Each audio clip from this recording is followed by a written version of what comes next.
The village market bursts with life, a vibrant tapestry of colors and sounds under the warm Sunday.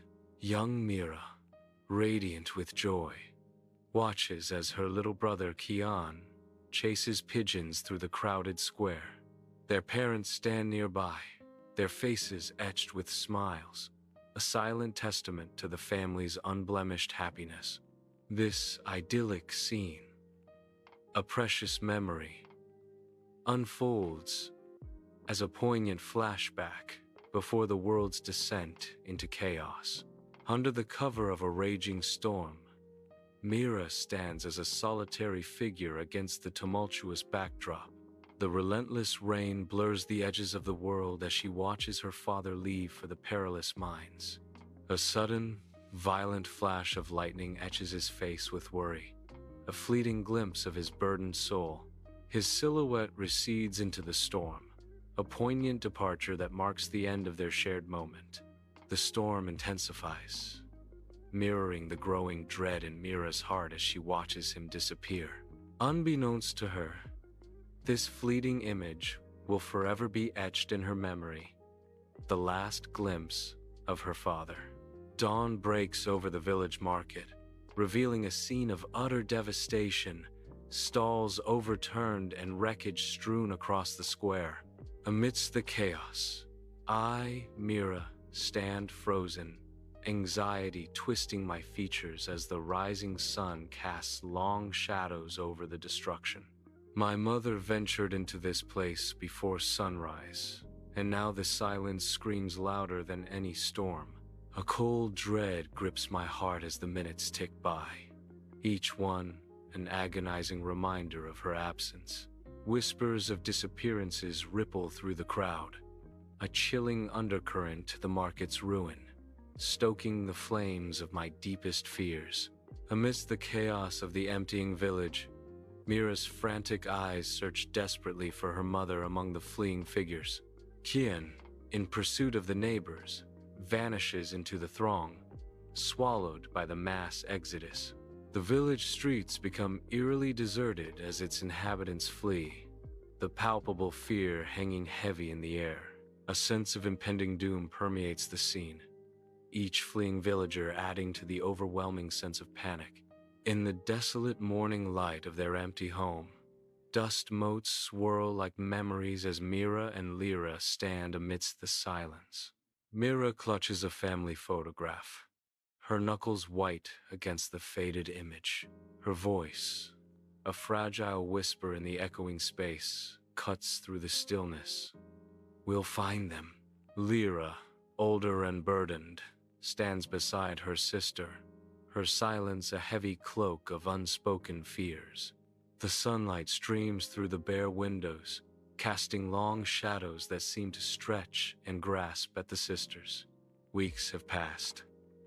In the dim light, Mira scrubs the floor, her hands raw and reddened from the relentless labor.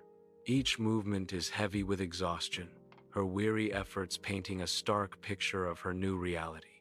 Across the room, Lyra, draped in shimmering silk, revels in laughter and wine with a group of men. The wine flows like liquid jewels, reflecting a life of stark contrast to Mira's grim existence. Inside the cramped room, dust motes swirl in the solitary beam of light, illuminating their confined space. Mira's voice cracks the silence, her frustration palpable. You're squandering everything. Lyra's eyes flash in defiance, her words laced with resentment. And what has it brought you? She challenges, her voice echoing in the small space. Only dust and empty promises. Lyra spits out, the air thick with unspoken grievances. The weight of their words hangs heavy, each syllable a stark reminder of their shared discontent. Months, etched in hardship, have passed on Mira's face as she walks the dusty village streets, her clothes now threadbare. Having sold her hair for bread, she desperately seeks news of her family from passing messengers and travelers. A flicker of hope ignites in her eyes as she approaches a group, her voice a mere whisper against the bustling street. Each face she encounters reflects the harsh reality of her desperate quest, her hope slowly dimming. Mira treads along the endless, dusty road, her determined gaze sweeping across the horizon, chasing whispers of hope. The parched earth mirrors her resolve as she journeys towards the unknown.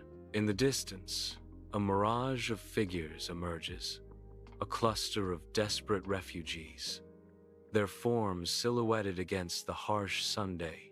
Each step forward brings her closer to their silent plight, a stark tableau of human resilience and despair. Their faces, etched with hardship, speak volumes of loss and struggle, untold stories carried on the wind. The air crackles with unspoken grief and the weight of survival as Mira approaches, her own quest momentarily dwarfed by their collective burden. Amidst the tavern's lively hum, Mira, sharp-eyed and vigilant, polishes glasses, her ears subtly attuned to the room's secrets.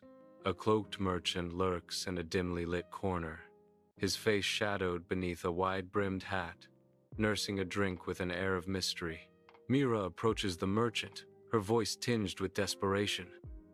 "I need information about my father." The merchant's gaze pierces through the dimness, his reply measured.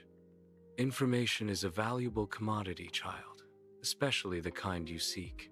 Mira's resolve hardens as she counters. "What's the price?" A sinister smile plays on the merchant's lips as he proposes. "Let's just say, your loyalty, for now, would be a good start." Mira enters the village, where silence echoes through the empty houses, doors gaping open like mouths in a silent scream. Dust swirls around her boots as she walks through the deserted streets, her gaze sweeping across the desolate scene. A small wooden toy lies abandoned near a doorstep, its paint chipped and faded, a forgotten relic of joy.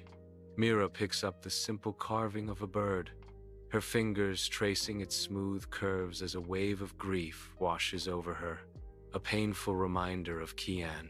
Years etched into her face, Lyra sits amidst the smoky haze of the gambling den, her once vibrant clothes now mere rags.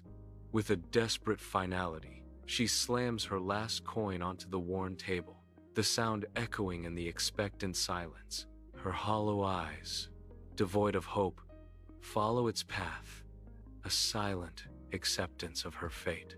The dealer's hand sweeps the coin away, extinguishing the last ember of her fortune. Across the room, Mira watches Lyra's descent, a fleeting flicker of pity crossing her otherwise stoic face. On a desolate, dusty road, Mira's weary figure is a testament to her relentless quest. She extends a hand, her face lined with empathy, to help an elderly woman whose cart lies in pieces, its contents strewn across the arid ground. Gratitude shines in the elderly woman's eyes as she accepts Mira's assistance. In a raspy whisper, the elderly woman shares a cryptic clue, hinting at a mining settlement hidden deep within the canyons.